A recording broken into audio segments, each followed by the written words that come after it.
Hello my gardening friends out there. Today I'm going to be exploring alternative ways to grow strawberries beyond the traditional garden beds. Whether you're short on space, looking for a more efficient setup, or simply curious about different growing conditions, I've got your list covered.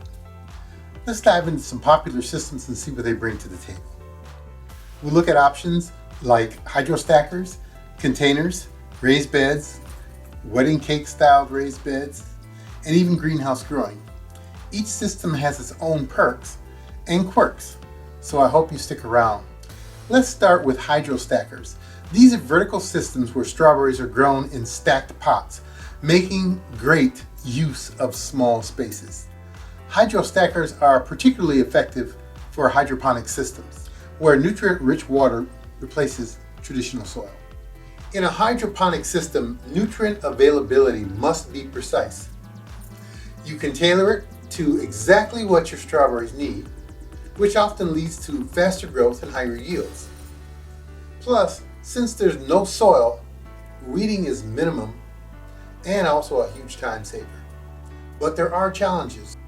The nutrient solution, as I mentioned before, must be precise.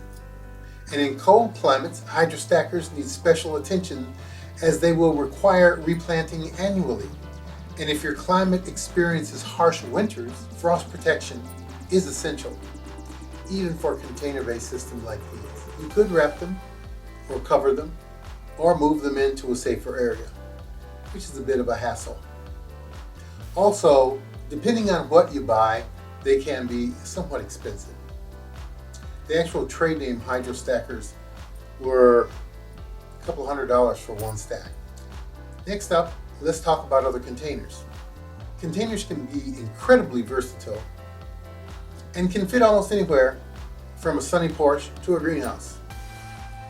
With containers, you have control over soil quality and nutrients. They're easy to move around if frost threatens, depending on how large your containers are. And if you build them higher enough, harvesting strawberries is a lot easier. And that's really important as you get older. But you have to consider that containers dry out more quickly, meaning they'll need frequent watering. What I do on my deck is I have an irrigation system that runs all the way around the deck with lines running into each container. And then I put that on a timer, so watering is not a problem in that case. Disease control might be an additional problem because containers have less soil, which means the plants can become stressed, especially if they don't get enough water. And that can make them more susceptible to disease, just like if you're too tired and you're not eating right, you're more susceptible to get a cold or flu.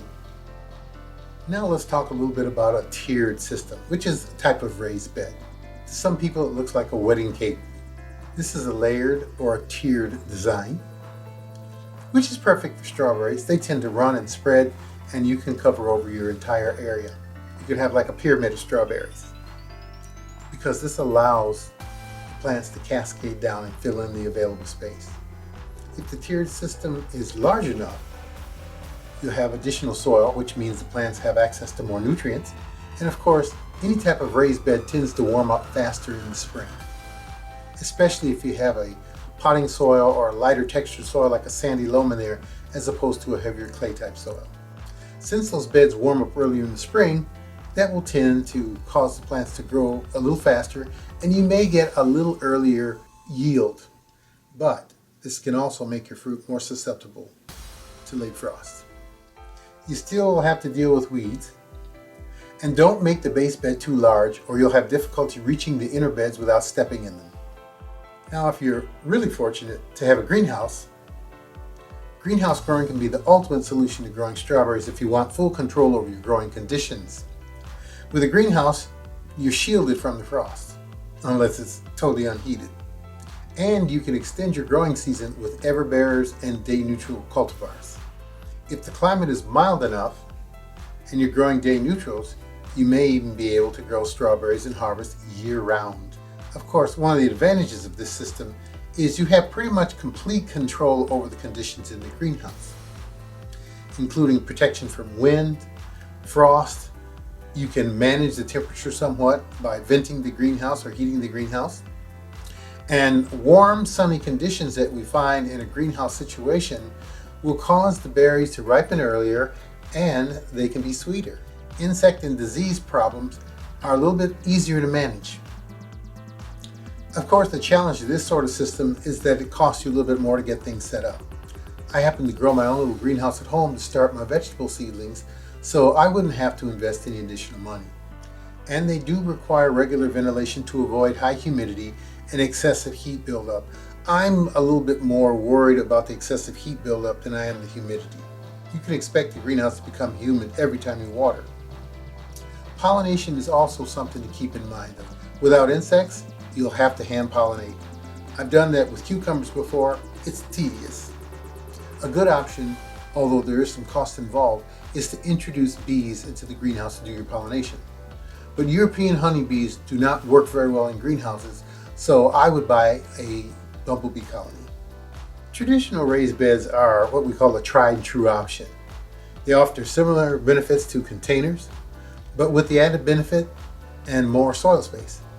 As we mentioned before, with the deeper container, that raised bed, you'll have better nutrient retention and better root growth because there's more space. Raised beds will reduce the issues with soil compaction because generally you do not walk in your raised beds. There's no need to till them or anything like that. And as you add organic matter to the raised bed over time, the soil can become really nice.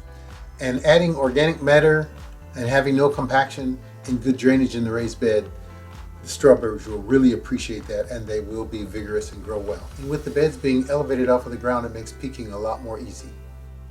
You'll still have to deal with various diseases and weeds, and then of course you have to protect the frost also.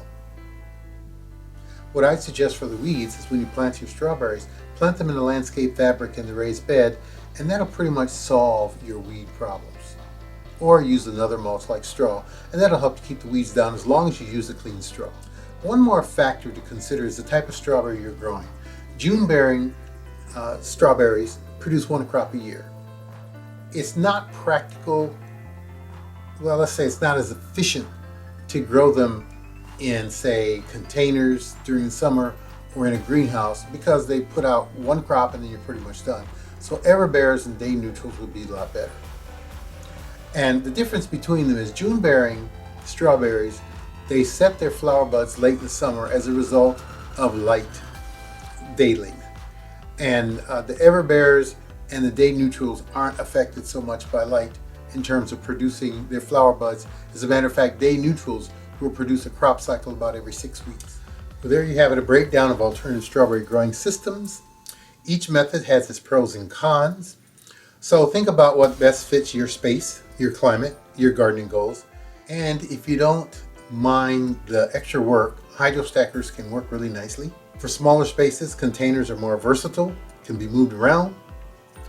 And those who take things to the next level, greenhouse growing is really nice because it offers unmatched control of the conditions.